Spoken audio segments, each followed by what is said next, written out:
Conventional history has sold us a comforting myth that the most advanced empires on Earth were raised by a savage horde guided by mere destructive instinct. It is a lie designed to console the vanquished. What occurred at the beginning of the 13th century was not a barbarian invasion. It was the triumph of systems optimization over bureaucratic inertia. A nomadic force, with no cities to defend, no static supply chains, and no court hierarchies, decoded the critical vulnerabilities of the most fortified sedentary civilizations on the planet. From the subjugation of the Xia kingdom to the ashes of the Jin Dynasty and the capture of Zhongdu, from the absolute eradication of the Khwarazmian Empire to the fall of Baghdad, the Mongol machinery operated under an unappealable mathematical logic, speed as a vector of mass, and terror as a resource optimizer. To understand the scale of the collapse, we must analyze Genghis Khan's first great tactical laboratory, the Kingdom of Xia. A conventional strategist would have seen an impregnable fortress. The Khan saw a closed system, dependent on its own isolation and, therefore, predictable. By forcing a numerically superior enemy to shut themselves behind their walls, the Mongols did not just besiege cities. They besieged the economy, psychology, and logistics of entire empires. When the Mongol machinery turned its vectors toward the Jin Dynasty, the challenge escalated in complexity. Zhongdu, modern-day Beijing, possessed walls 12 meters high that extended for kilometers, defended by heavy artillery and grain depots designed to endure for years. For any army of the era, that was the end of the road.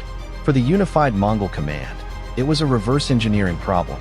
The question was not how to tear down the walls, but how to transform the enemy's own fortress into their execution chamber.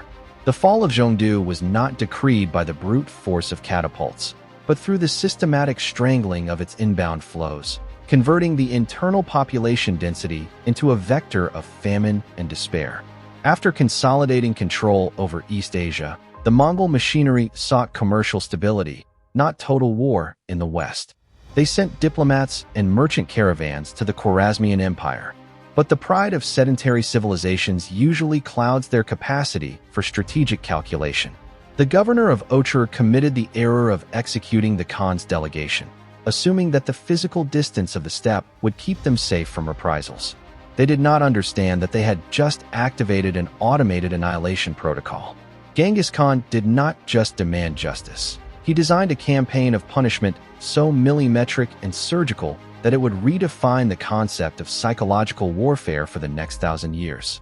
However, before the cities of Samarkand and Bokhara were reduced to rubble and their rivers diverted to erase their memory from the earth, the Mongol general staff stumbled upon a mathematical dilemma that was on the verge of collapsing their own campaign from within their ranks. A logistical miscalculation in the Kizilkum Desert that jeopardized the survival of the entire cavalry before even sighting the first enemy wall. How did an army with no fixed supply base manage to cross a lethal desert without losing a single horse, while the enemy awaited them with their defenses at maximum capacity? The answer lies not in courage, but in a biological paradox that the Khan used as his most secret weapon. The year is 1209. On the borders of the Xia kingdom, the generals of the Tangut dynasty watched the horizon from the top of the walls of Yinchuan. To the sedentary mind, fortification is the ultimate expression of security, a closed, massive system designed to wear down the attacker's will through time and isolation. Xia possesses an army of 150,000 men, an elite heavy cavalry, and hydraulic engineering works that supply the capital through the channels of the Yellow River. Facing them is a numerically inferior enemy, without heavy artillery, whose logistical base is reduced to what their horses can graze. The calculation of the Tangut general staff is simple, linear, and therefore fatal, assuming that the Mongol inability to launch a direct assault on walls would translate into an inevitable retreat.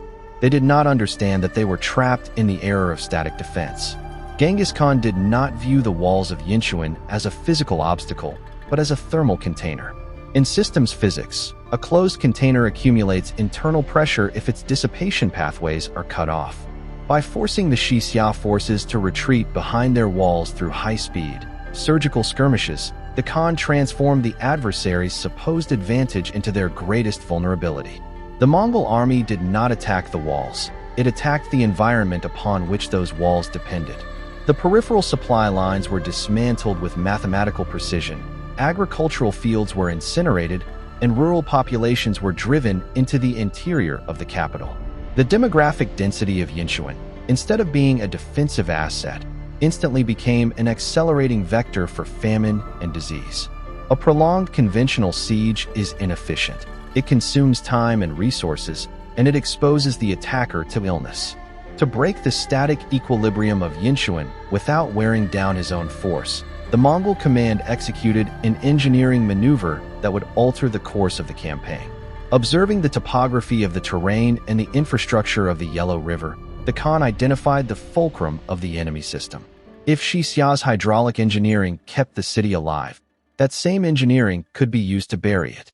The Mongol engineers, assimilating technology from local captives, began the construction of a massive dike to divert the course of the river directly toward the foundations of the capital's walls. This is where the hidden law governing asymmetric conflict is revealed. The force vector of a hyperstructured system can be inverted, using its own mass against itself. In physics, inertia keeps a massive object on its course. In strategy, institutional inertia prevents a bureaucratic empire from adapting to a fluid disruption. Xia had invested centuries in perfecting a rigid and predictable defense model. By diverting the river, the Mongols did not introduce an external force superior in mass to that of the Tangut Empire. They simply redirected the energy of the environment to collapse the structure from its base. Rigidity, when facing extreme fluidity, is not a strength, it is the fracture point. However, the use of dynamic and uncontrollable forces like water introduces a critical variable: the risk of negative feedback. The Mongol dike, built under the pressure of time and without precise hydrodynamic modeling, began to give way due to soil saturation. The water, instead of exclusively confining the Tangut, began to flood the Mongol cavalry's own camp, threatening to destroy their mobility and supplies. The hunter was about to be caught in the very trap he had designed. With water up to his horse's knees and the Xia army observing the disaster from the heights, Genghis Khan faced a dilemma of pure execution. The Mongol campaign of expansion was at risk of dying in its first tactical laboratory due to a failure of control at the system scale. Genghis Khan did not panic in the face of the hydrodynamic miscalculation. He reconfigured the system on the fly. By accidentally flooding his own camp, the Khan understood that the released energy had already fulfilled its psychological function. The Emperor of Xia, Liegnitz, observing from his towers that the water compromised both the attacker and the defender, and with an internal population on the brink of collapse due to starvation and infectious outbreaks, assumed that both sides had reached the limit of their endurance. It was at that moment of maximum friction that the Mongol command used shared vulnerability as an asymmetric negotiating lever. The Khan offered to lift the siege in exchange for a formal alliance, a massive tribute, and the geopolitical subjugation of the kingdom. Xia, exhausted by its own defensive rigidity, capitulated. The Mongol machinery did not need to destroy the stone. It simply altered the environmental conditions until the enemy structure accepted its absorption. This principle of force inversion, using the very inertia and mass of a complex system to cause its reconfiguration, is not a relic of steppe warfare. It is a mathematical law that governs modern systems engineering, market development, and the architecture of personal productivity. When a professional or a hyperstructured organization attempts to protect itself from external chaos by building rigid bureaucratic walls, such as an excessively codified information management system, second brain, or a corporate infrastructure armored against competition, it commits the same error as the Tanguts. The more closed and rigid the system, the more vulnerable it becomes to non-linear external disruptions. Disruptive competitors or market crises do not attack the fortress head-on. They cut off the inbound flows. True competitive advantage today does not reside in the static fortification of assets, but in the fluidity of processes. To optimize a work ecosystem, the correct strategy consists of assimilating the Mongol philosophy, operating as a distributed and decentralized system, where information and resources flow without the friction of rigid containers that can be isolated or turned against us. However, The application of this law conceals a lethal blind spot. Blindly relying on extreme fluidity and the manipulation of environmental forces without possessing a minimal structural base is tactical suicide. It is the gambler's paradox. The over-application of flexibility leads to the dissolution of one's own identity and operational control. If you attempt to dissolve all your defensive structures in pursuit of total adaptability, the system enters a state of positive entropy where it is impossible to retain value, consolidate resources, or maintain command cohesion. If Genghis Khan had not possessed an iron internal discipline and an impeccable modular hierarchical structure, the flooding of the Yellow River would have disintegrated his army before Xia even considered surrender. Flexibility without structure is not strategy, it is liquid disintegration. The Mongol machinery closed its campaign, and Xia, having learned the lesson of siege engineering, ready to project its expansion vector toward targets of an infinitely larger scale, northern China and the impregnable walls of the Jin Dynasty. But as we warned at the beginning of this analysis, before the Mongol horror erased the great metropolises of Samarkand and Bokhara from the face of the earth, the Khan's general staff committed an elementary logistical miscalculation. They ventured into a lethal desert without water lines, assuming that their speed would compensate for the aridity of the terrain. The system was seconds away from total collapse before even sighting the first enemy patrol. How did the Khan transform a biological survival error into the most devastating infiltration maneuver in military history?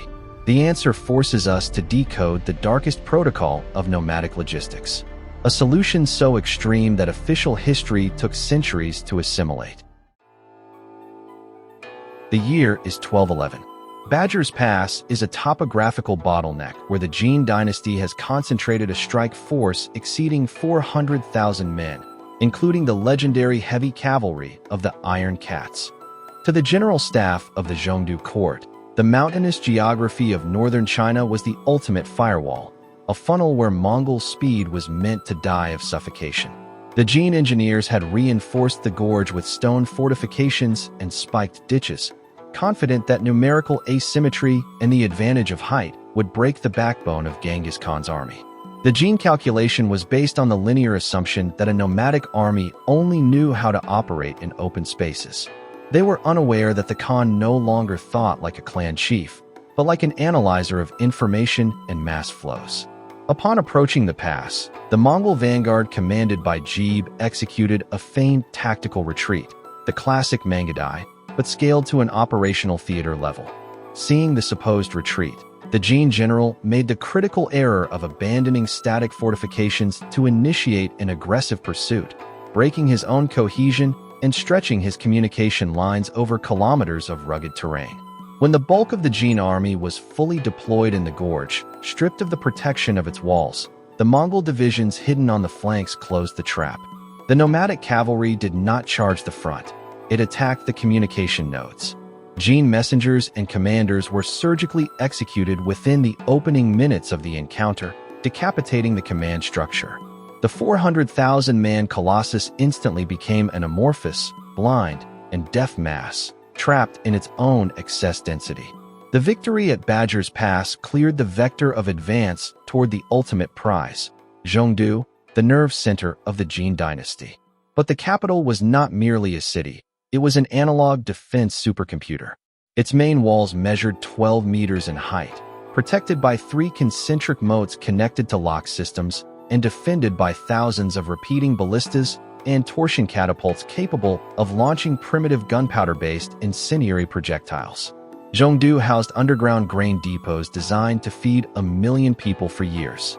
The Jin emperor assumed that, while the Mongols controlled the open country, the capital was a closed system immune to external disruption.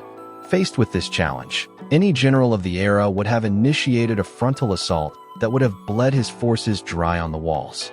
Genghis Khan, instead, ordered the horses to be turned off.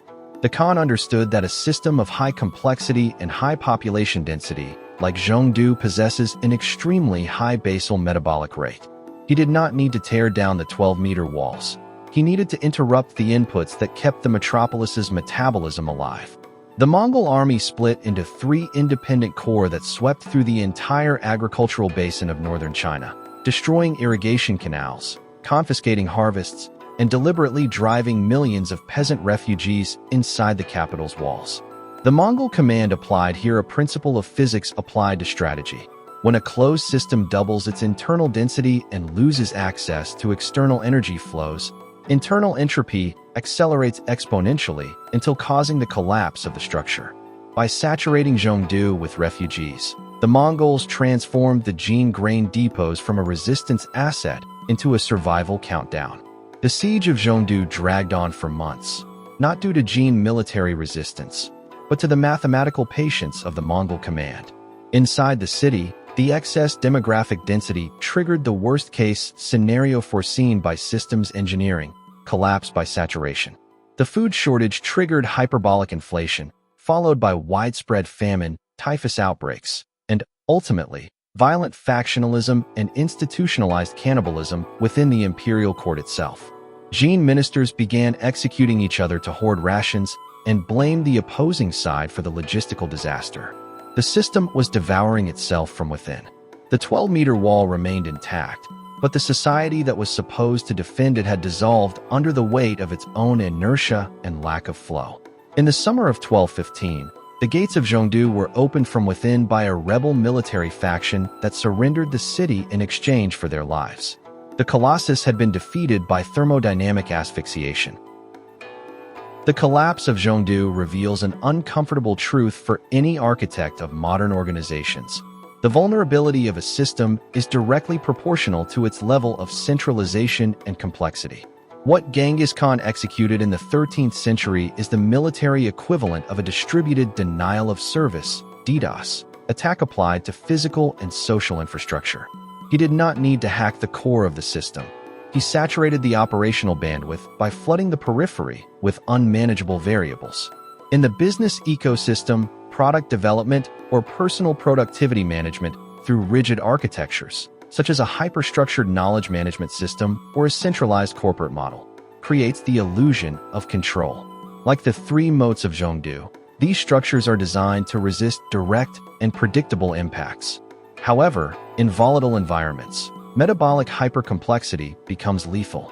If an organization doubles its control processes, its approval layers, and its internal bureaucracy without proportionally expanding its energy flows and adaptability, the system will collapse from internal asphyxiation at the very first market crisis.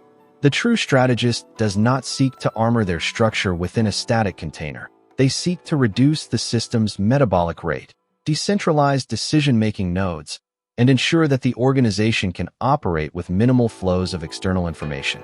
Resilience is not found in the height of the wall, but in the low friction of the internal flow.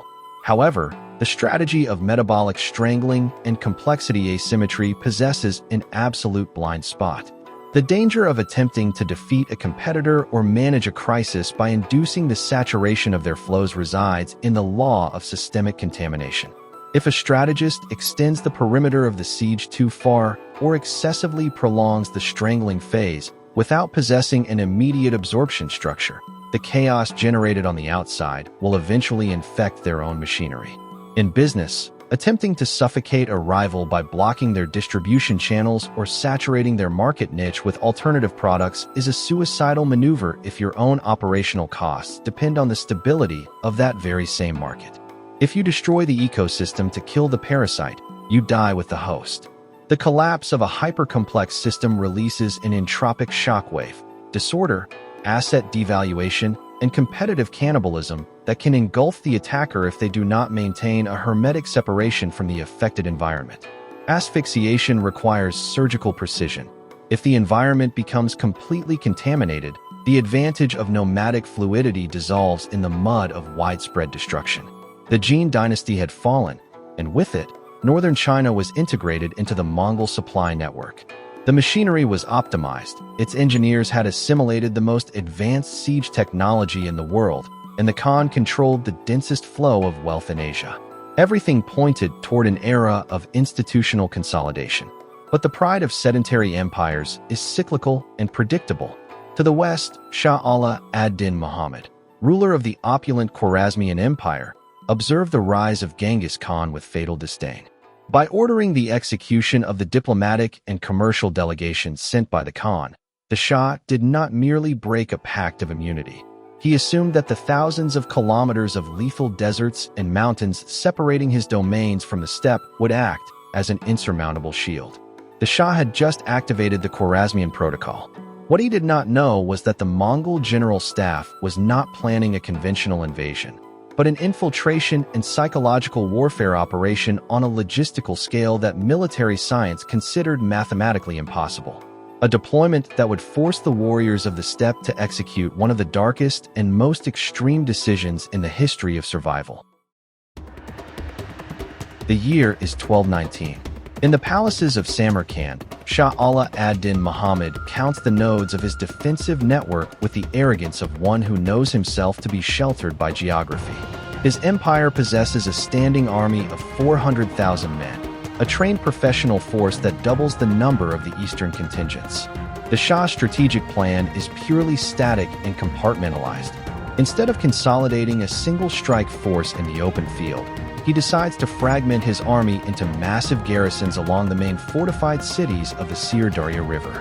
His mental model assumes that the Tian Shan mountain ranges and the implacable Kizilkum Desert, a sea of sand spanning more than 300,000 square kilometers, act as natural thermodynamic barriers. To the Shah, any attacker attempting to cross that void would arrive exhausted, dehydrated, and ready to be executed by his fresh forces.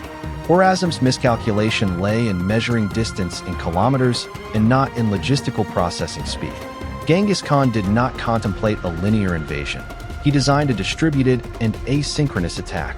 While the bulk of the Mongol army drew the Shah's attention to the northern and eastern fronts through surgical attrition maneuvers led by his generals Joki and Jebe, the Khan himself executed the master stroke of the campaign.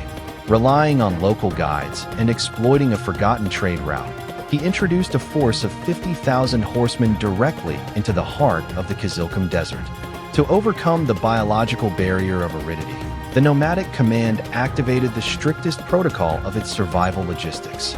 Each rider had a string of 5 to 6 spare horses, alternating mounts every few hours to prevent the animals' collapse, and resorting, in moments of maximum dehydration, to the controlled puncturing of their horses' neck veins to drink their blood without diminishing their physical capacity. The desert was not an obstacle, it was the perfect smokescreen. The night Genghis Khan's army emerged from the dunes before the gates of Bokhara, the Khwarazmian command structure suffered a complete cognitive collapse. Bokhara was hundreds of kilometers behind the supposed firing line. For the enemy to appear from the western desert was equivalent to a physical anomaly. The Khan did not give the enemy system time to recalibrate. Instead of initiating a prolonged siege, the speed of the Mongol attacks generated a multiplier effect on their perceived mass. Using prisoners from the peripheral villages as human shields and psychological battering rams, they forced the city's capitulation in a matter of days. The psychological impact was not limited to Bokhara. The news that the Khan had magically appeared in the rear instantly fractured the morale of Samarkand and the Karakorum fronts. It is at this instant of absolute disruption that the abstract principle governing the campaign manifests itself. When a force vector penetrates a system through its coordinate of maximum confidence, the speed of information destroys the capacity to respond before the defender's mass can be mobilized. In fluid physics, the introduction of a high-speed disruptive element into the core of a static system dissolves the molecular cohesion of the medium. The Shah had designed a network of fortresses under the premise of a predictable linear front. Upon finding himself attacked from within his own operational space, the distance between his armies transformed from a geographical asset into a vector of isolation. Khwarazm's internal communications collapsed. The garrison generals, cut off from communication and prey to panic, refused to march to each other's aid, passively waiting for the executioner to arrive at their respective gates. With the Khwarazmian network fractured into isolated units, the campaign of punishment transformed into an automated dismantling operation. Genghis Khan directed his vectors towards Samarkand, the jewel of the empire. The city had a garrison of 110,000 men and a contingent of armored war elephants. However, the size of the defense was irrelevant because the strategic will of the leadership had already been nullified. When the defenders attempted a breakout with their elephants, the Mongol archers did not attack the soldiers, but rather the eyes of the beasts, causing the animals to panic and retreat, crushing the Khwarazmian infantry's own lines. The mass of the defender turned, once again, against itself. Following the surrender of the city, the Khan decreed an unprecedented operational order, the total eradication of the region's life support systems. The minds of the Mongol strategists understood that to prevent the regeneration of the enemy, it was not enough to defeat their army. It was necessary to execute the death of the ecosystem. This asynchronous annihilation vector, surgical penetration through the adversary's coordinate of maximum confidence, completely transcends the plane of medieval ballistics. In contemporary software engineering, cybersecurity, and high corporate strategy, this principle manifests as the exploitation of implicit dependencies. When a market competitor or a professional in their personal productivity architecture blindly trusts an infrastructure they consider infallible, be it a position of regulatory monopoly, a hyper-automated knowledge management system, or a cash flow concentrated on a single anchor client, it generates a zone of operational silence, a systemic blind spot. The connecting bridge to pragmatic reality is exact. The Khwarazmian error is replicated today every time an organization protects its perimeter through external security layers, bureaucratic walls, exclusivity contracts, but leaves its core completely exposed to asymmetric disruptions. The modern strategist does not compete head-on against the rival's mass or capital. He executes a dependency audit, identifies the channel that the competitor considers biologically impossible to breach, and projects all his execution speed through that void. By introducing disruption directly into the rear of a competitor's infrastructure, response capacity is destroyed not by brute force, but by cognitive paralysis. Competitive advantage no longer belongs to the most massive node, but to the vector capable of altering the information processing speed of the environment. However, the obsession with invisible infiltration and asynchronous disruption hides a fatal contraindication. It is the trap of vector overextension. In thermodynamic physics, the projection of mass at high speeds through a zero-resistance medium generates a destructive inertia that is mathematically impossible to break or redirect once the critical point is reached. If a strategist applies this law indiscriminately, assuming that speed and surprise can permanently replace logistical consolidation, he commits tactical suicide. The exact failure scenario occurs when the attack vector penetrates so deeply into the opponent's territory or market that it ends up assimilating the very entropy it intended to provoke. By dissolving linear fronts and operating in an absolute vacuum of support, the line dividing master infiltration from total isolation becomes razor-thin.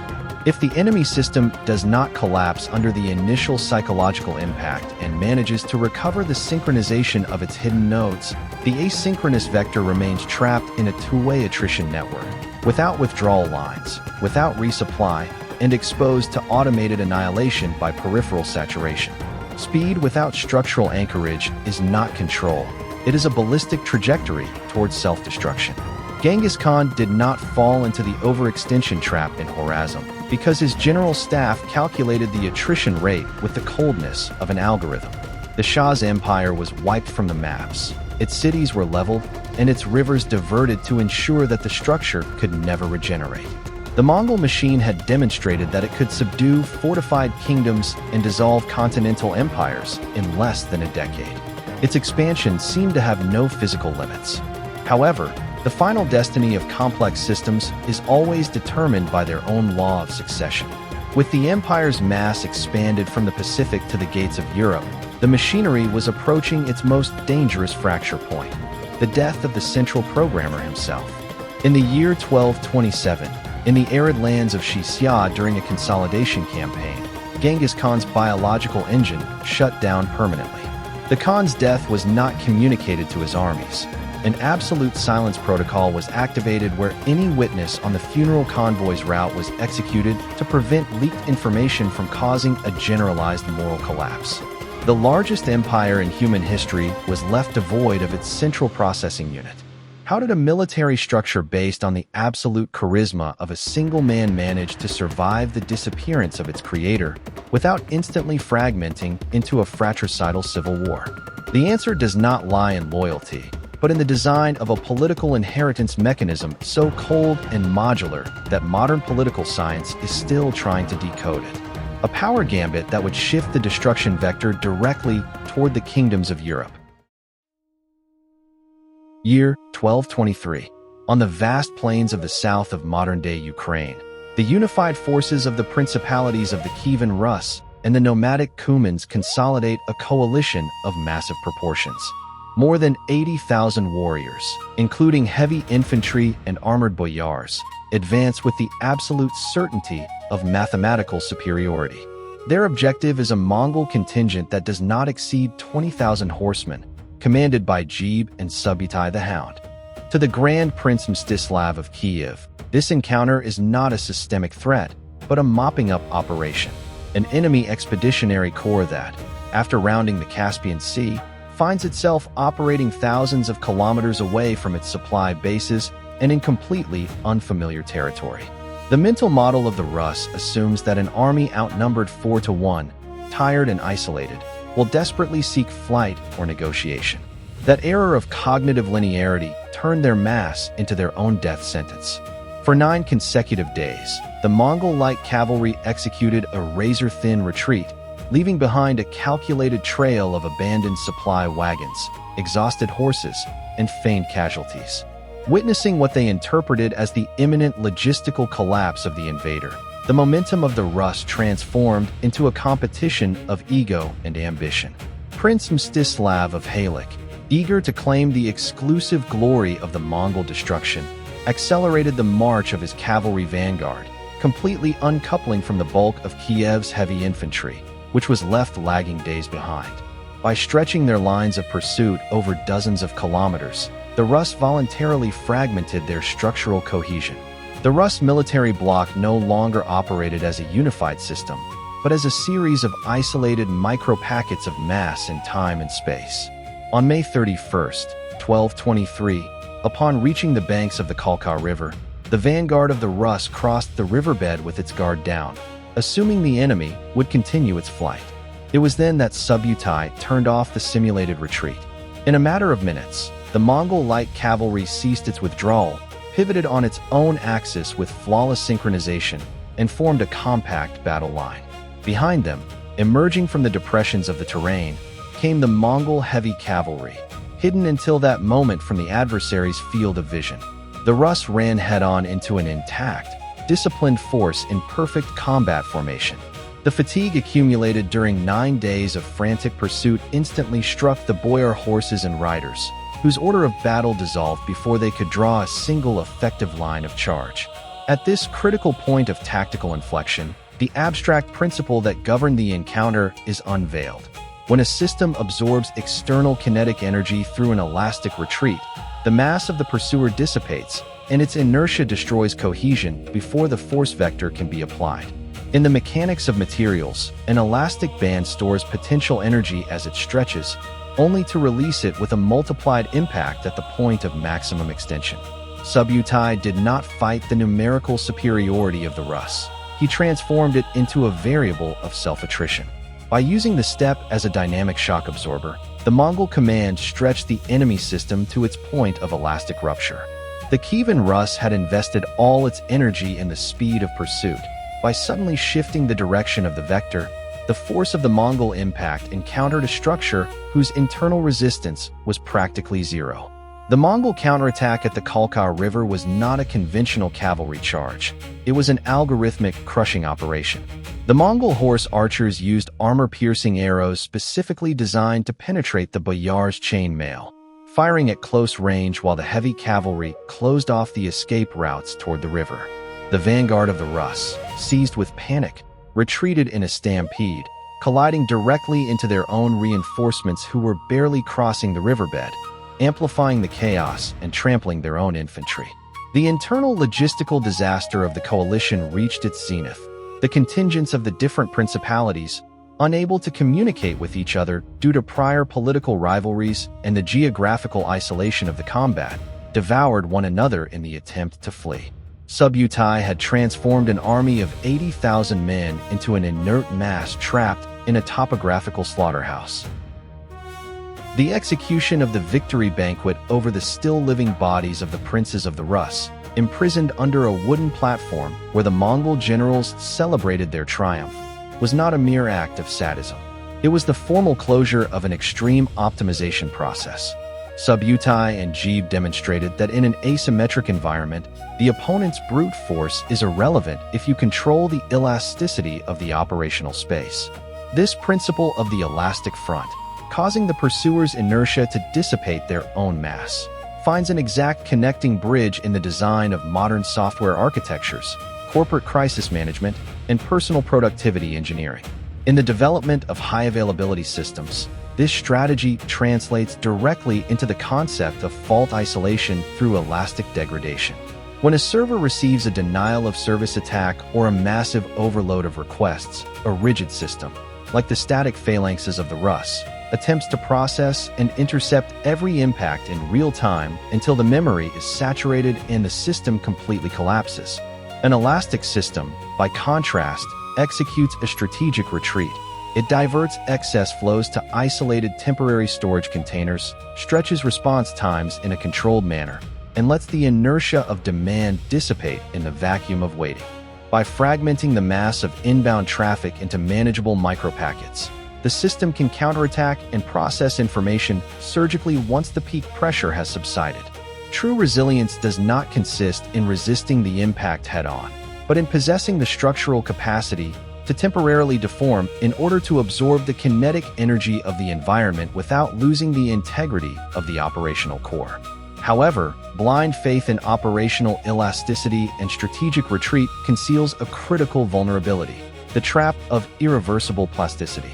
In material science, every body possesses an elastic limit.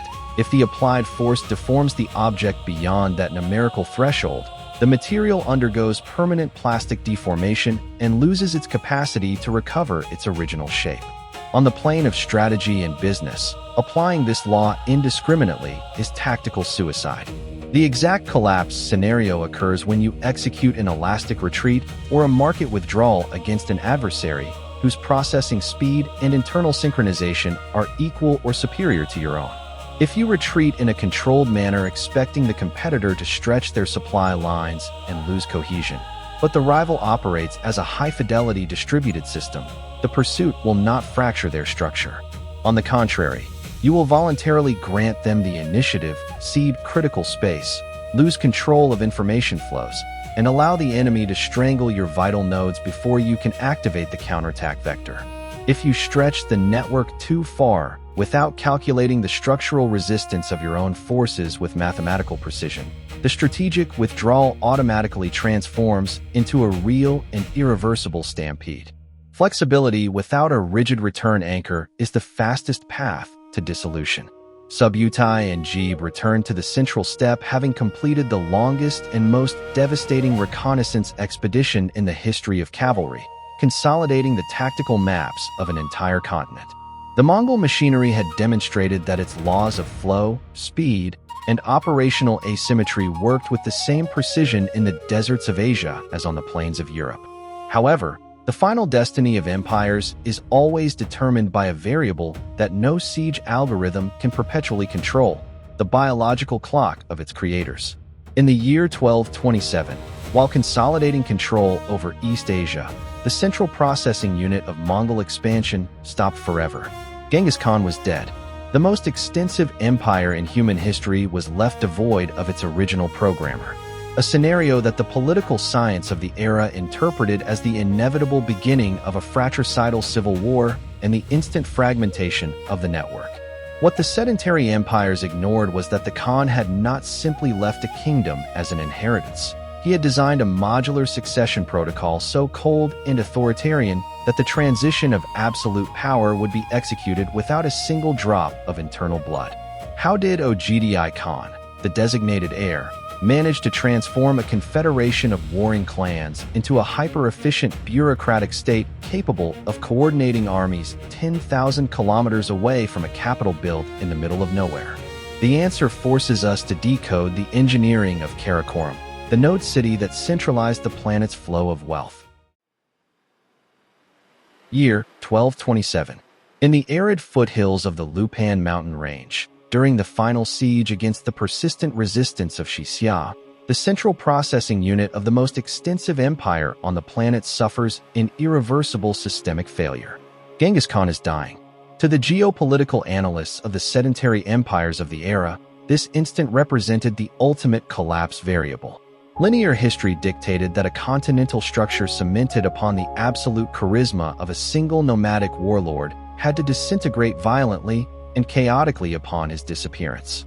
Observers from the Song dynasty and the fragmented Islamic world expected the immediate outbreak of a fratricidal civil war among the Khan's four heirs, Jochi, Subutai, Ögedei, and Talyui.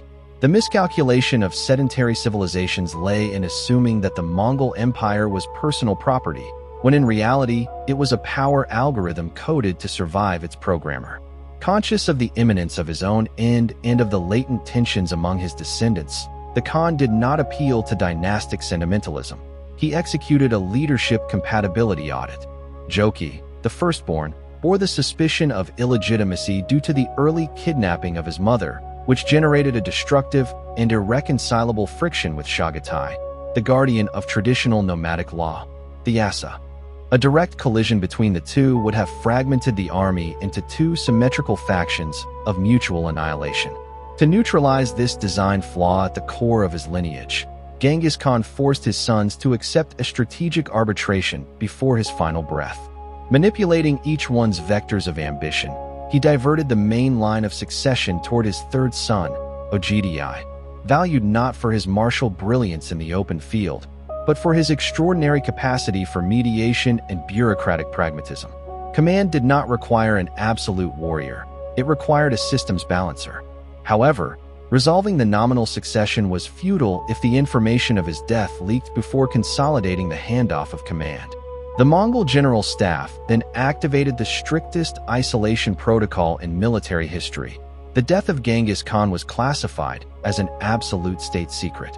While the funeral convoy transported the Khan's body back toward the sacred plains of Mongolia, entire divisions of elite cavalry escorted the journey with a surgical operational order: automatically execute any living being, human, animal, or merchant caravan, that crossed into the visual radius of the retinue. Thousands of people were eradicated along the route to prevent the escape of a single information data packet. Xia capitulated unaware that the monarch they so greatly feared was now just a corpse in a wagon. The military front remained intact because the enemy continued to operate under the effects of a phantom stimulus. At this point of maximum informational tension, the abstract principle that guaranteed the survival of the structure is unveiled. When the continuity of a complex system depends on a central critical node, the transfer of functions must be executed in a hermetically vacuumed environment to prevent external entropy from corrupting the new operational configuration. In contemporary computer engineering, this process is equivalent to a hot swap, changing a critical component of a server while the system keeps processing data at full capacity, hiding the hardware change from end users to avoid disruptions or spikes of instability. Genghis Khan did not leave a kingdom. He left a modular architecture. By compartmentalizing the territory through the system of the Ulysses, hereditary estates, assigning the west to the line of Jochi, Central Asia to Subutai, the east to Talyui, and the supreme command to Ögedei, he decentralized the nodes of power before ambition could centralize discord. The algorithm worked.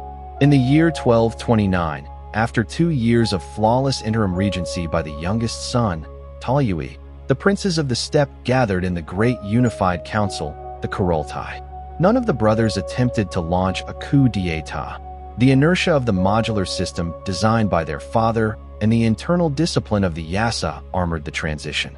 Ögedei was unanimously proclaimed as the second Grand Khan of Mongol history. But the inheritance of a continental empire introduces a logistical challenge of geometric scale. The Mongol war machinery fed on the constant flow of expansion to stop meant the beginning of economic and political stagnation. Ögedei understood that to maintain the cohesion of the Ulysses and prevent his brothers from looking inward with fratricidal intentions, the system required a double exit vector, the building of a capital city that would decentralize the administration and the projection of a storm of destruction on an unprecedented scale over the Western powers of Europe. Genghis Khan's implementation of the Ulus system represents the birth of resilience through compartmentalization. What the Mongol general staff coded in the 13th century is the analog equivalent of modular architecture and fault isolation that sustains the most robust software platforms on the planet today.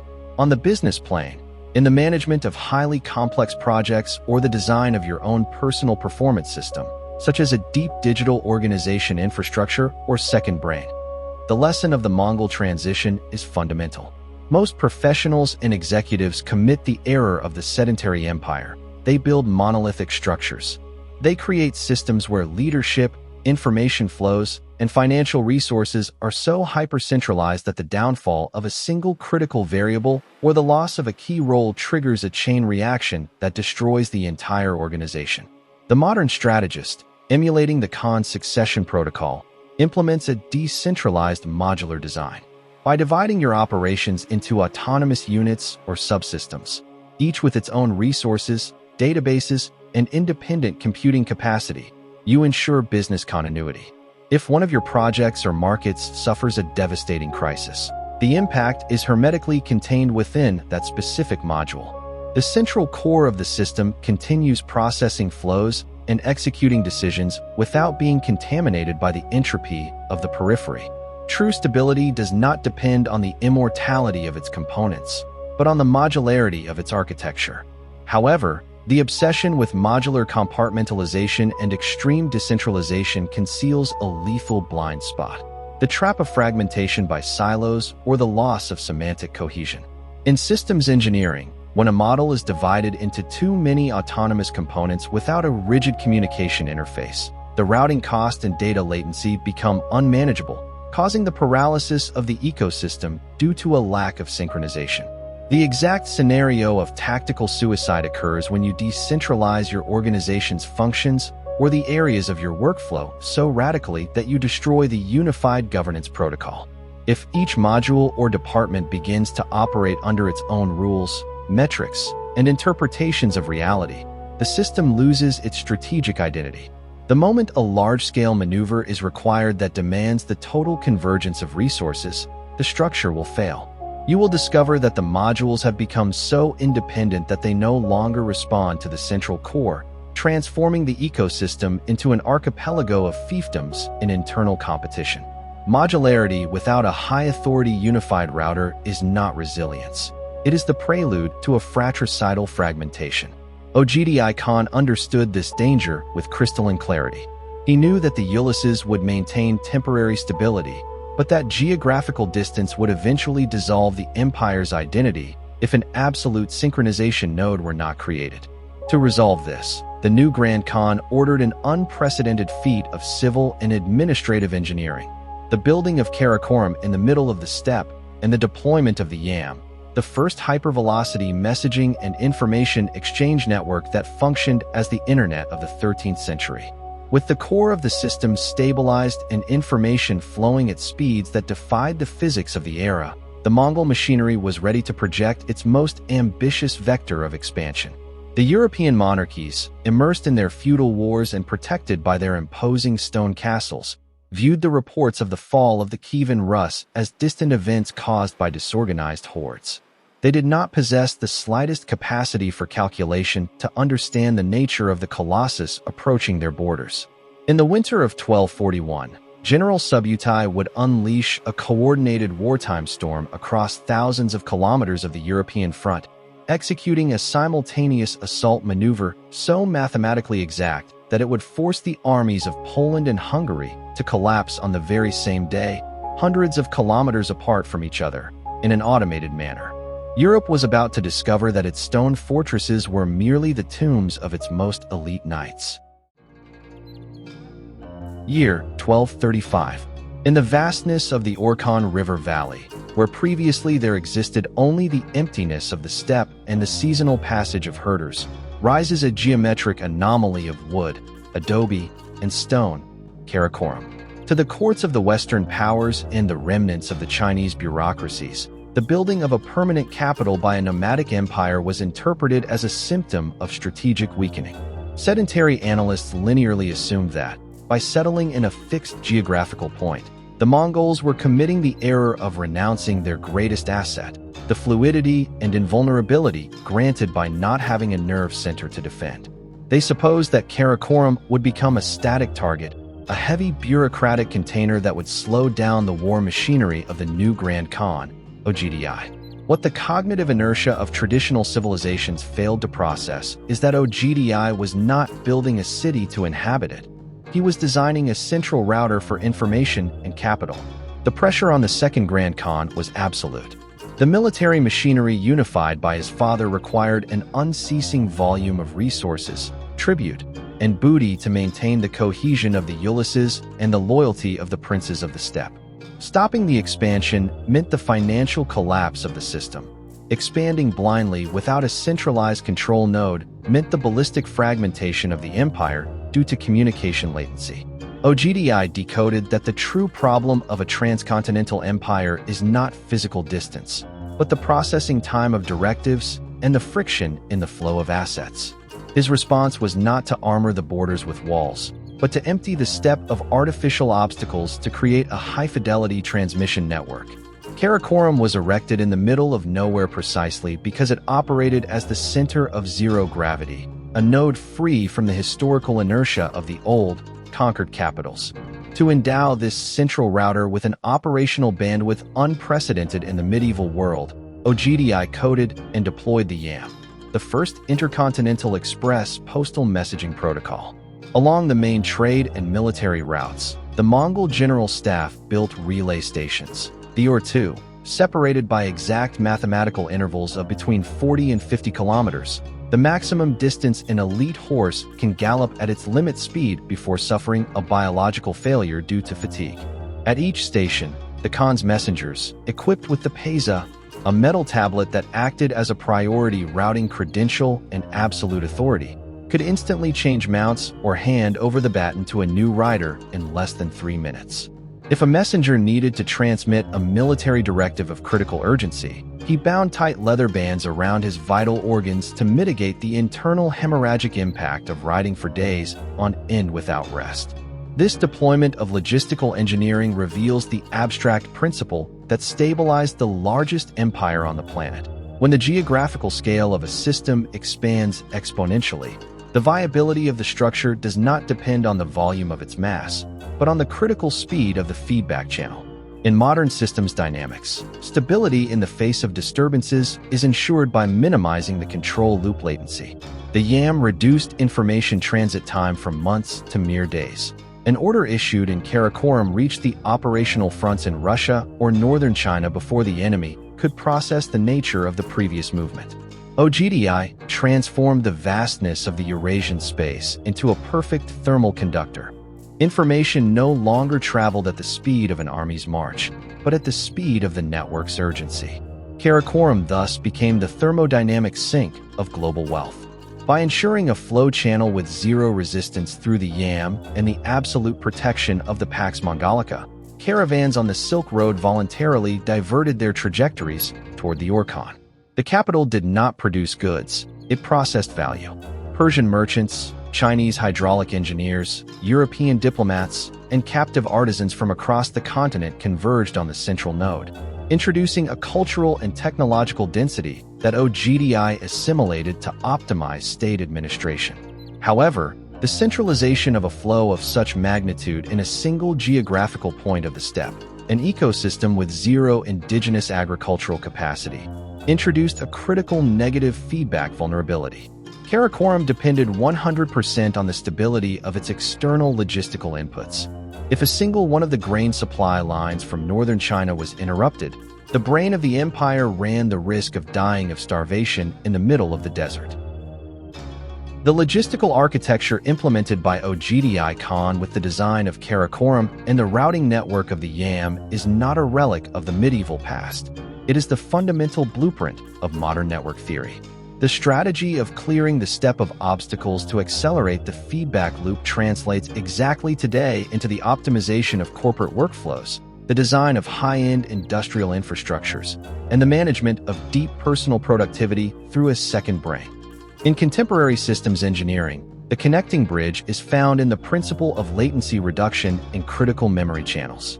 When a professional or an organization attempts to scale their volume of operations, the collapse occurs not from a lack of cognitive capacity or capital, but from the friction of data access.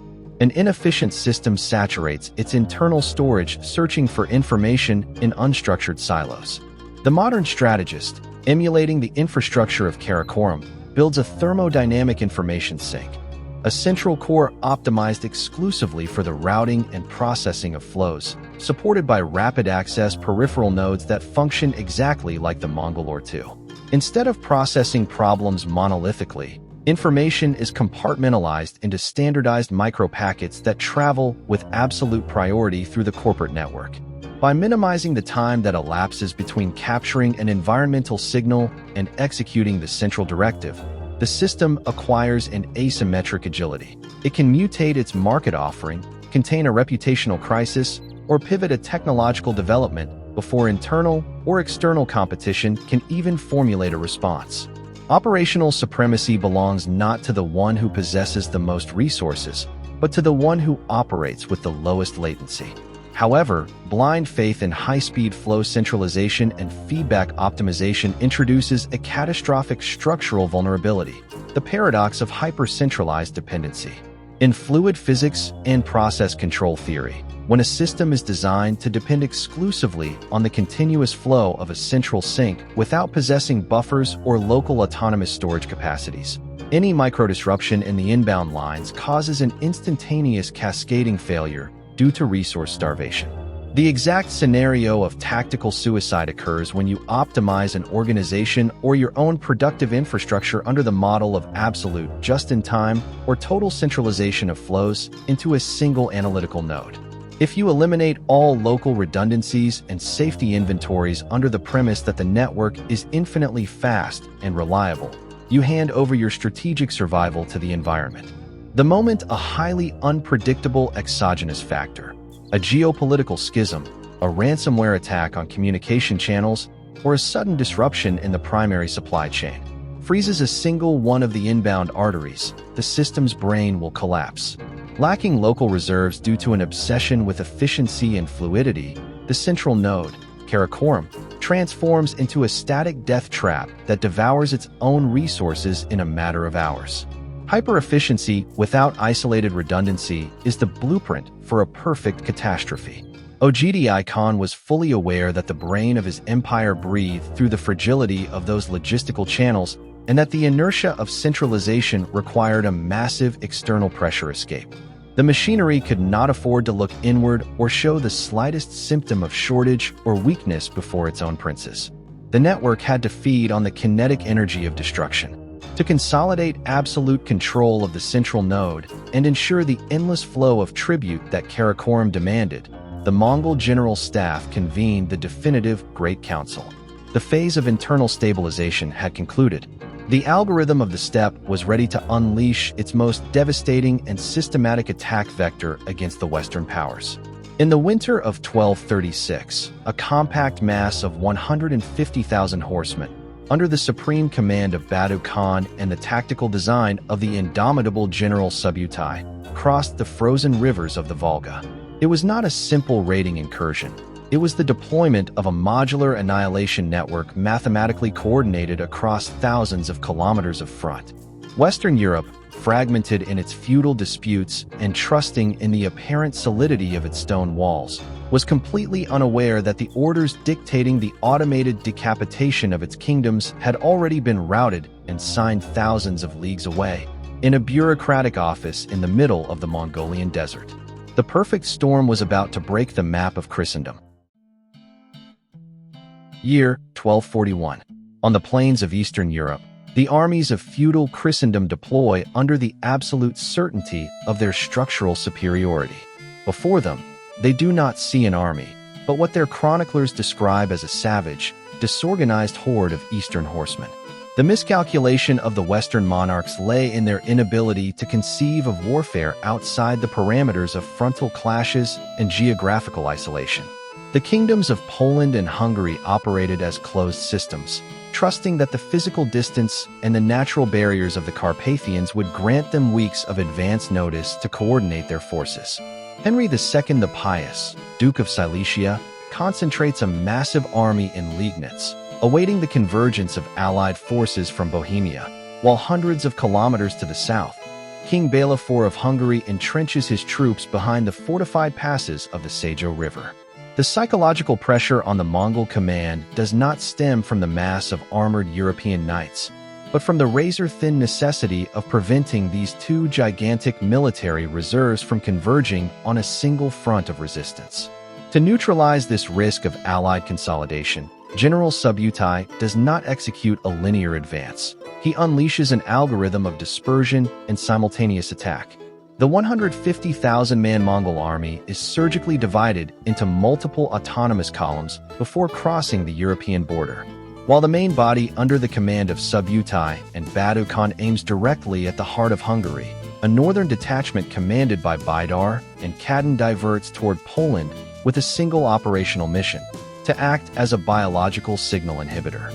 This secondary force does not seek to conquer territory, but to generate a state of panic and uncertainty so great that it forces the Poles to give battle prematurely, preventing them from sending a single reinforcing contingent to the south. The Mongol advance is executed with a cadence so implacable that chroniclers of the era describe the invaders appearing in multiple distant cities almost simultaneously, as if they possessed the ability to multiply in space. On April 9, 1241, on the fields of Liegnitz, the northern Mongol detachment intercepts the Polish forces and invites a clash. Henry II deploys his heavy cavalry, the elite of the military orders of the Templars and the Hospitallers, assuming that the kinetic mass of their lance charges will shatter the enemy line.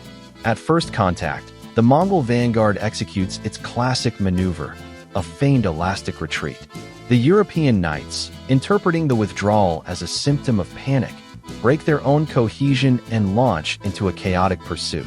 In that instant of dispersion, the Mongol horse archers flank the exposed wings of the heavy cavalry while deploying dense smoke screens by burning reed beds to block lines of sight and communication between the Polish infantry and cavalry.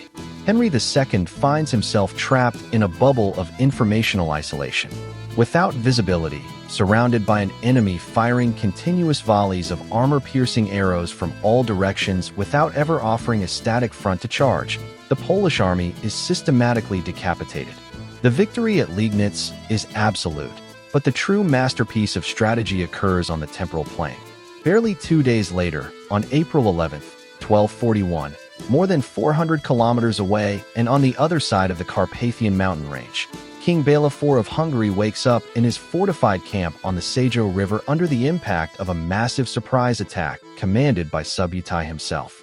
The Hungarians assume they are secure in their defended position, believing that the northern body of their coalition still resists in Poland, or that, in the worst-case scenario, news of a disaster would take weeks to cross the mountains.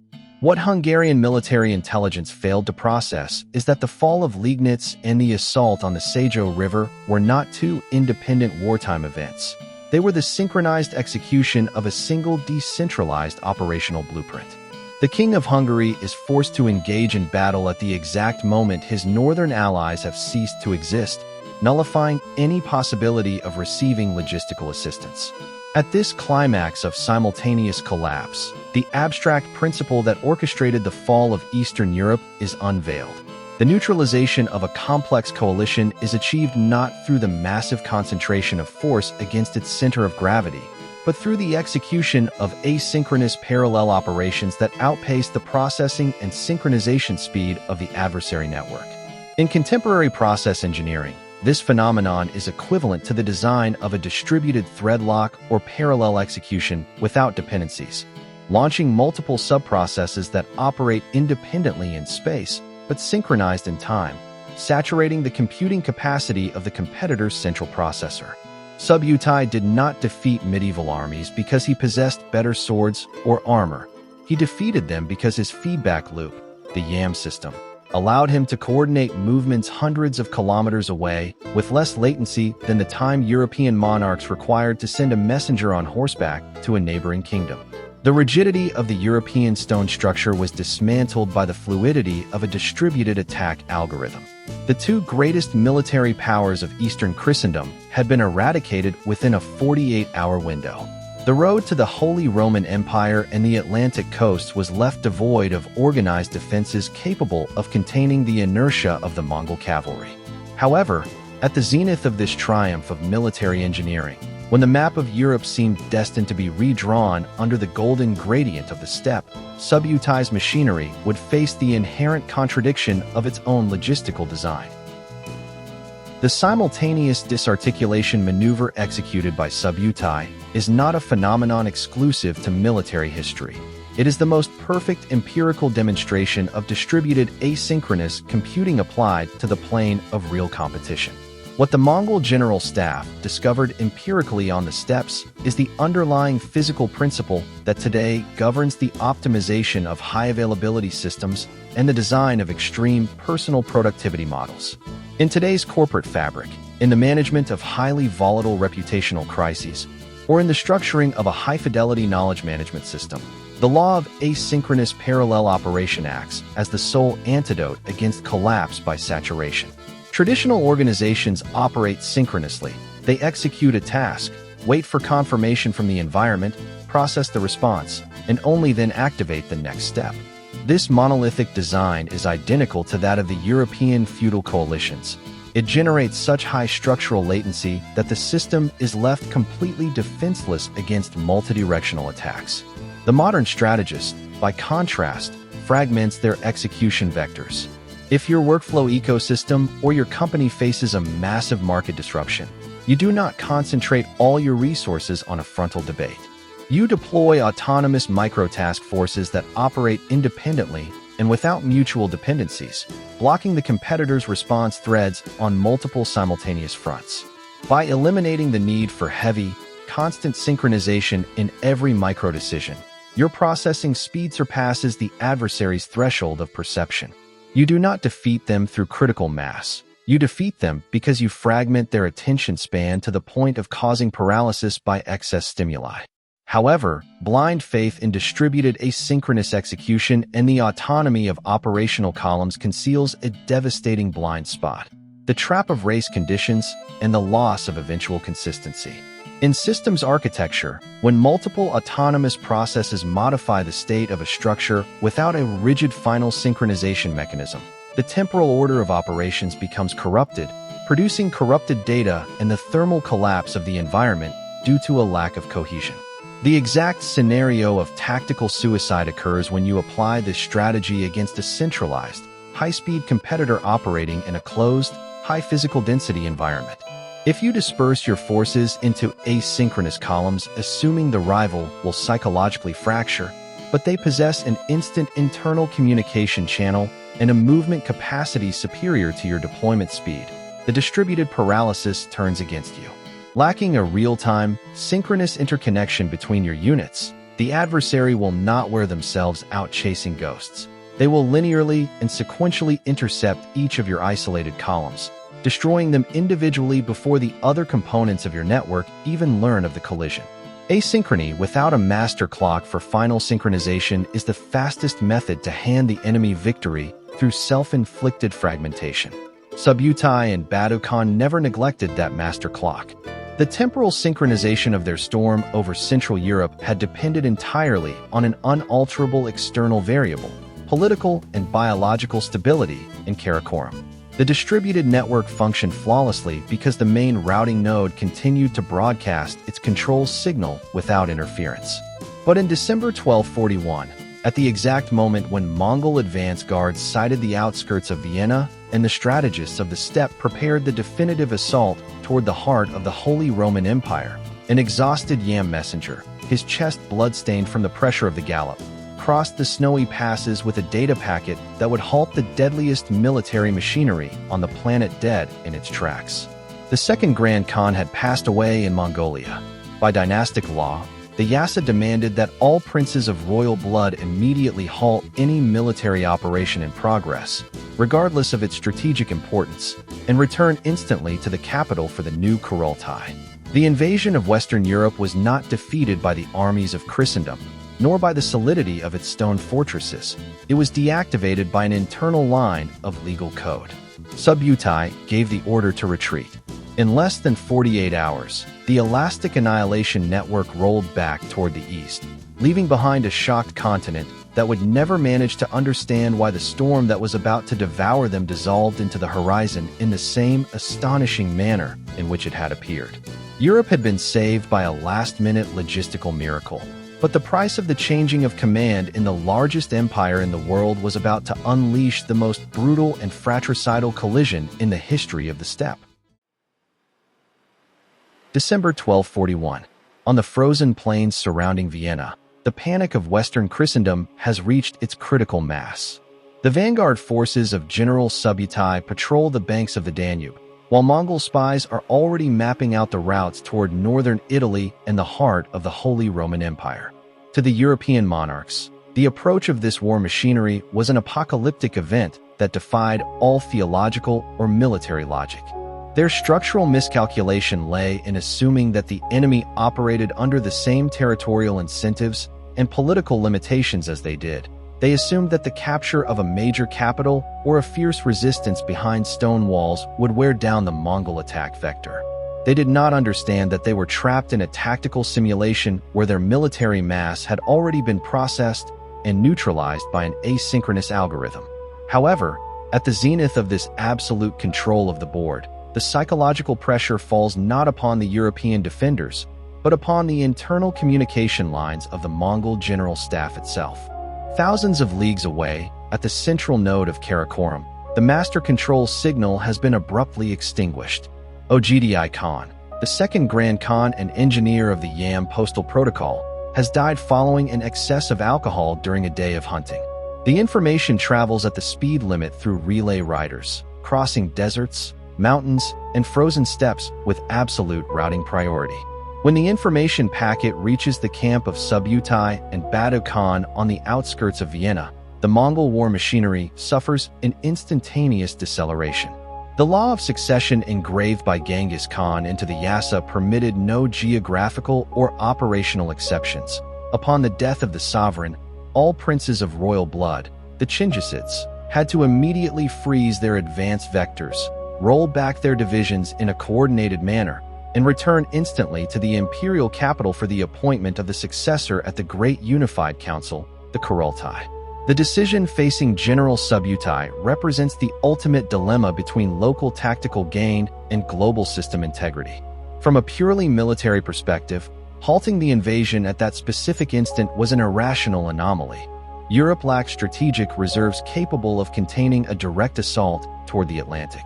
The Western commanders interpreted the subsequent beginning of the Mongol retreat as an improvised defensive victory or a divine miracle, committing the error of lightly pressing the Mongol rearguards during their withdrawal through the Balkans.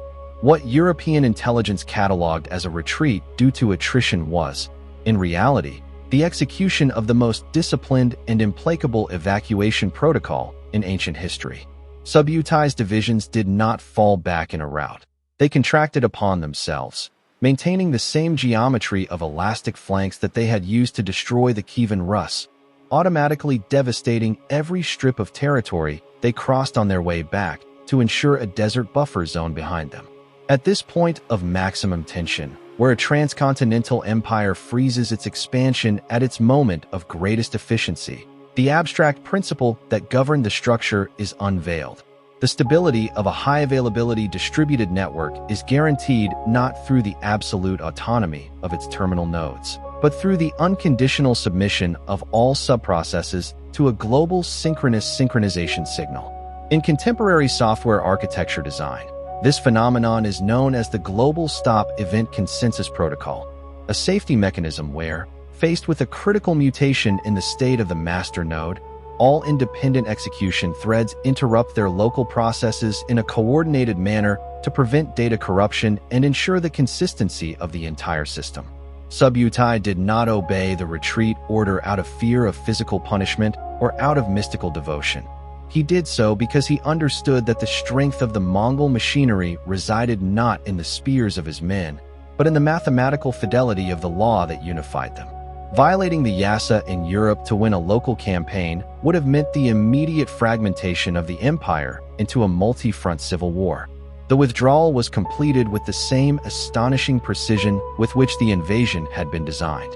In the spring of 1242, Central Europe suddenly found itself empty of enemies, its fields sown with ashes and its elite armies annihilated, yet free from the Mongol yoke due to a factor they would never manage to decode in their medieval chronicles. Meanwhile, the columns of the steppe re-entered the territories of Central Asia, transforming the vector of external destruction into a massive concentration of internal force. The algorithm had functioned perfectly in its emergency deactivation phase, but the return of all princes and generals to the core of Karakorum introduced a political friction of tectonic scale. The four Ulysses designed by Genghis Khan to decentralize power were now face to face in a closed space, devoid of the bureaucratic mediator that kept them in balance. The death of Ögedei had not only saved Europe, it had started the countdown for the first great internal systemic collision of the empire. Subutai's activation of the global stop protocol in the face of Ögedei's death is not an anomaly of medieval discipline. It is the master blueprint of what contemporary systems engineering and high-status corporate crisis management term deterministic synchronous interruption architecture. In the hyper-competitive business ecosystem or in the design of critical industrial architectures, the connecting bridge is exact. The survival of a structure depends not on its capacity to react in isolation, but on its faculty to freeze local operations in favor of the integrity of the general core. When a global company faces an unforeseen schism, a transcontinental cyber attack, a sudden liquidity failure, or a systemic breakdown in its supply chain, the inertia of traditional management dictates maintaining production at all costs, allowing each regional division to attempt to solve the problem on its own. The modern strategist, emulating the discipline of the Yasa, executes a synchronous interruption. Faced with a critical mutation in the business's master variables, a global stop directive is issued. Commercial launches are suspended, peripheral budgets are frozen, and all divisions roll back their operational lines toward the command center. By immediately centralizing energy and data flows at the primordial governance node, you prevent the aftershocks of the exogenous impact from fragmenting the organization's subprocesses. True resilience does not consist of advancing blindly through the storm, but of possessing the algorithmic control necessary to halt a continental army dead in its tracks with a single bit of information. However, the devil's advocate forces us to audit the blind spot of this law. Blind trust in the global stop protocol and the absolute subordination of nodes to a master synchronization signal conceals a vulnerability of terminal consequences. The trap of the single point of failure with asymmetric network latency. In control theory and the physics of complex systems, if an ecosystem depends entirely on a master heartbeat to validate each of its local functions, the system becomes infinitely fragile in the face of the permanent loss of that central signal. The exact scenario of tactical suicide occurs when you activate a global synchronous interruption against a high-speed asymmetric adversary in an environment where your communication lines suffer critical latency. If you order your autonomous divisions to freeze their operations or roll back to await directives from the central node, but the master node has been definitively incapacitated or the transmission channel, your messaging network, is compromised, you voluntarily deliver your forces to the slaughter. By stripping your terminal nodes of their local adaptation capacity and forcing them into a state of passive hibernation, you nullify their survival instinct. The enemy will not need to wear themselves out chasing a fluid network. They will simply advance upon your static, disconnected structures, executing a process of sequential liquidation while your subprocesses continue waiting for a synchronization signal that will never be broadcast again. Blind obedience to a phantom center is the design for an automated collapse. Subutai avoided internal fragmentation because the YAM network kept its bandwidth intact during the rollback. The Mongol divisions abandoned Central Europe not because they had been outmatched on the battlefield, but but because the algorithm of the steppe prioritized core stability over peripheral conquest. Western Europe found itself safe, contemplating the ruins of its eastern kingdoms without ever understanding the mathematical law that had delivered them from extinction. However, by rolling back the empire's entire military mass toward the heart of Mongolia, the Global Stop Protocol concentrated an amount of energy and political ambition that the bureaucratic architecture of Karakorum was not designed to contain. With the throne of the Grand Khan vacant and the four Uluses claiming their share of absolute sovereignty, the consensus signal began to degrade. The most extensive empire on the planet was no longer looking for enemies abroad. For the first time since Genghis Khan's unification, the weapons of the steppe were aimed at their own blood brothers. The transition of power had entered its darkest, most Machiavellian phase. A cold war of palace intrigues, systematic poisonings, and broken alliances directed from the shadows by a single brilliant mind who would challenge all the generals of the steppe. Khwarazmian Khan, Ögedei's widow, was about to take control of the imperial software. Year 1258. In front of the imposing and historic walls of Baghdad, Caliph al-Mustasim, spiritual leader of the Islamic world and head of the Abbasid Caliphate, commits the most catastrophic miscalculation in 13th century geopolitics. Protected by a network of baked brick walls that had resisted centuries of sieges, a population exceeding 1 million inhabitants, and the theological certainty that an aggression against the heart of Islam would provoke a massive and automated uprising of all Muslim powers from Egypt to Persia, the Caliph responds to the ultimatums of surrender with arrogance and disdain. He sends missives warning the Mongol generalissimo Hulagu Khan that attacking Baghdad is equivalent to defying the cosmic order. What the cognitive inertia of the Caliph and his advisors failed to compute is that the new Grand Khan in Karakorum, Möngke, had not designed a punitive campaign or a peripheral raiding incursion. He had ordered an operation of total systemic eradication. The psychological pressure on Hulagu Khan stems not from the size of the Abbasid army, but from the dimensions of the logistical and engineering challenge imposed by his brother Möngke. The Grand Khan's directive was explicit: to mobilize a destructive force of such magnitude that any attempt at resistance would be mathematically impossible. Hulagu commanded a unified transcontinental machinery that integrated 1/3 of all available warriors of the Mongol Empire, reinforced by contingents of Christian knights from Georgia and Armenia, allied vanguard forces from northern China, and, critically, an elite corps composed of 1,000 hydraulic engineers and artillery experts in Polyrsetica. The Mongol army did not advance seeking a battle of attrition. It marched as a thermodynamic compression force designed to collapse Baghdad's vital nodes before the city could coordinate its internal defenses or activate its external lifelines. The initial clash immediately dismantles the static defense doctrine of the Caliphate. The Vizier of Baghdad orders a vanguard force of 20,000 horsemen to go out and meet the Mongol columns, assuming that the canals and dikes feeding the Mesopotamian plain would act as impassable natural barriers capable of compartmentalizing the invading advance. It is a linear reading of geography. The Mongol engineers, executing a high-precision topographical reconnaissance, detect that the Abbasid army has camped in the lowlands near the Tigris River. In a nighttime maneuver of high hydraulic engineering, Hulagu orders the destruction of the dikes upstream, diverting a massive volume of water toward the rear of the Islamic defensive lines.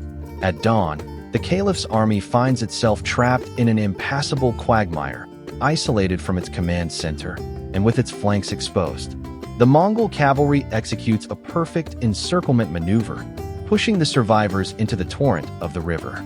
The army of Baghdad is neutralized before it can unsheathe its swords. Its own water infrastructure has been converted into its vector of extermination. By January 29, 1258, the compression ring closes completely around the walls of the metropolis. Hulagu does not assault the walls frontally. He deploys his heavy artillery corps by building a counter-circumvallation line of palisades and trenches that hermetically seals all physical and informational exits of the city. The Mongol engineers dismantle peripheral palaces and entire forests for dozens of kilometers around to feed a battery of hundreds of catapults, trebuchets, and heavy ballistas. The rate of fire is mathematically precise and destructive. stone projectiles weighing up to 100 kilograms, vessels of flammable naphtha, and incendiary arrows saturate Baghdad's airspace day and night. The population, accustomed to conventional sieges where time played in favor of the defender due to the attacker's exhaustion, watches in horror as the intensity of the Mongol impacts does not diminish with the weeks, but increases exponentially. The processing capacity of the Abbasid defense collapses under the density of the attack. At this climax of systemic devastation, the abstract principle that dictated the fate of Mesopotamia is unveiled. The conquest of a highly complex environment with massive fortification is achieved not through surgical infiltration or linear attrition of its resources, but through the application of a continuous energetic overflow vector that exceeds the dissipation and regeneration capacity of the defensive structure by multiple orders of magnitude. In quantum physics and contemporary materials engineering, this phenomenon is equivalent to the concept of critical flux saturation. Injecting such an overwhelming amount of energy and entropy into a closed system that its internal mechanisms for cooling, self-repair, or defense run out of operational bandwidth, triggering a destructive and irreversible phase transition. Hulagu Khan did not defeat Baghdad because he possessed better individual combat tactics, but because he transformed the siege into an industrial factory of asynchronous destruction that processed the city's resistance at a speed far superior to what the caliphate could absorb. On February 10, 1258, with the main walls breached and the internal logistical lines completely fragmented, Caliph al-Mustasim emerges from the city to offer the unconditional surrender of his empire. He expected a diplomatic treatment matching his imperial and spiritual status. What the Abbasid leader was about to discover is that, in the software of Mongol expansion under Möngke's mandate, a node that rejects the initial integration protocol and forces the system to spend massive energetic resources on its neutralization does not qualify for a reconfiguration. It is programmed for its absolute purge from the hard drive of history. The fall of the Abbasid Caliphate due to Hulagu's compression force does not represent a simple victory in the annals of Poliorcetica. It is the empirical translation of the law of critical flux saturation applied to the resolution of highly complex problems. The connecting bridge with modern systems engineering, corporate development, or individual performance management is absolute. When a structure, whether a network of servers, the legal department of a multinational, or your own information capture system, second brain, faces a challenge, its survival depends not on the static solidity of its components, but on its internal dissipation speed. On the competitive business plane or in high-end productivity, applying the law of continuous energetic overflow implies rejecting surgical, linear attacks that allow the rival to recover or adapt. If you decide to disrupt a market or contain a massive operational crisis, you execute a total bandwidth saturation maneuver.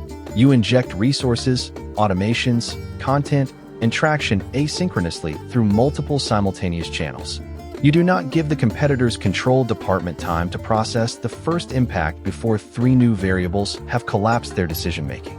In your personal workflow infrastructure, this translates into the radical elimination of bottlenecks through heavy batch automation. You saturate your processing capacity all at once with an intensity so overwhelming that you force your cognitive system to execute a productive phase transition, breaking the inertia of procrastination through pure directed energy overload.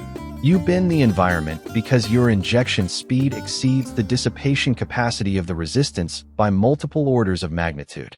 However, high-fidelity tactical examination forces us to activate the devil's advocate. Blind faith in continuous energetic overflow ignores the law of inverse entropy due to logistical thermal overdimensioning. In fluid thermodynamics and game theory, if you inject a disproportionate mass of energy into a closed system without possessing escape channels or a thermal sink with the equivalent capacity to digest the byproducts of that destruction, the excess energy does not dissipate outward. It turns inward, causing collapse by cavitation of your own structure. The exact scenario of tactical suicide occurs when you apply a massive saturation strategy in a market of high volatility and hyper-reduced margins, or in a personal project devoid of a solid logistical foundation. If you mobilize 100% of your assets, capital, and human capital into a single massive attack vector to crush a resistance, assuming that victory will pay the cost of deployment, but the environment absorbs the blow through an elastic retreat, your own mass becomes your executioner. Having overdimensioned your supply chain, the daily maintenance cost of that saturation force will devour your liquidity in a matter of days. You will run out of internal energy just when the system requires flexibility to pivot.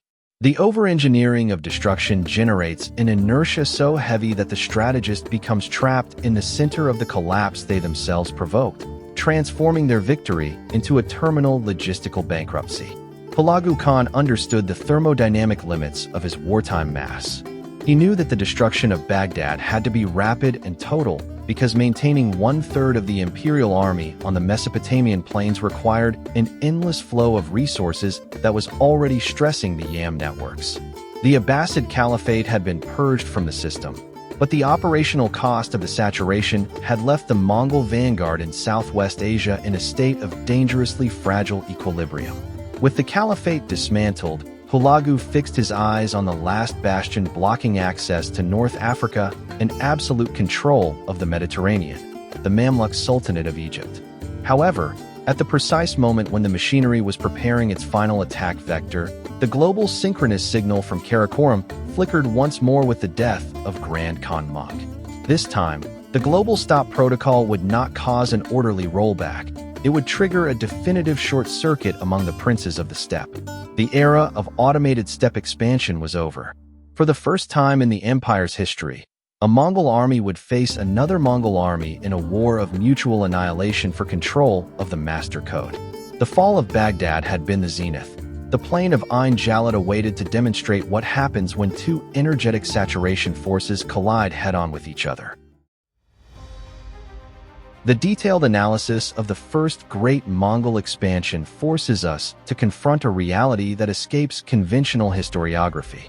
When observing the fall of Kiev, the simultaneous disarticulation of Poland and Hungary, the automated rollback upon the death of Ögedei, and the eradication of Baghdad through energetic overflow, the linear mind seeks multiple explanations: equestrian superiority, psychological terror, advanced polyurcetic engineering, or simple biological fortune. It is a fragmented reading. In the physics of complex systems, just as in high strategy, multi-front phenomena always respond to a single underlying constant.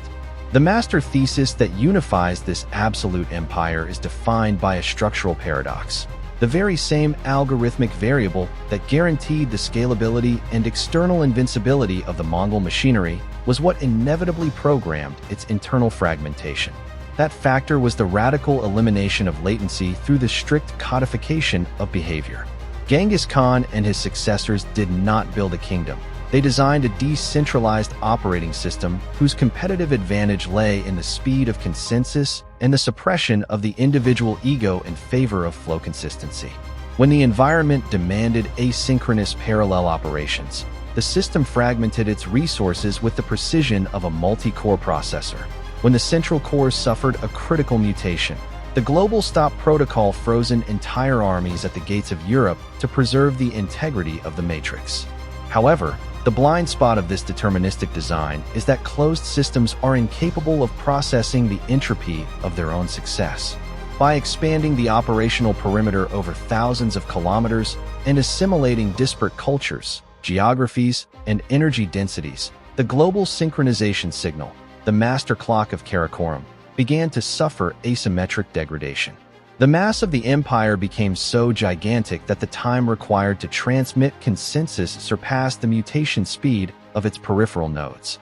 The machine did not collapse due to the resistance of its enemies. It collapsed because the imperial software itself forced the concentration of so much political energy at the center during each transition of command that the system ended up executing a fratricidal short circuit. Speed unified them, scale fractured them. In the fabric of modern business, in high-availability software architecture, and in the design of your own personal performance structure, the lesson of the steppe remains unaltered. Building a system based on the absolute optimization of speed and synchronized control will grant you a destructive advantage against monolithic and slow competitors. But if you do not design internal dissipation channels for the entropy generated by your own growth, you will end up trapped in the over-engineering trap, an environment so rigid and dependent on its own consistency that it will collapse upon itself at the first interruption of the control signal. The history of the Mongol expansion is not the tale of a barbaric horde. It is the mirror of an uncomfortable truth about the nature of power and distributive systems. When you observe the architecture of your own projects, the delegation of your teams, or the code that governs your daily operations, you must ask yourself the only question that the general staff of Karakorum could not answer. If your system is designed to be invincible through perfect synchronization, what will happen to your structure the day the central node stops broadcasting the signal? Do not think about the scale of your next step. Think about the latency of your design.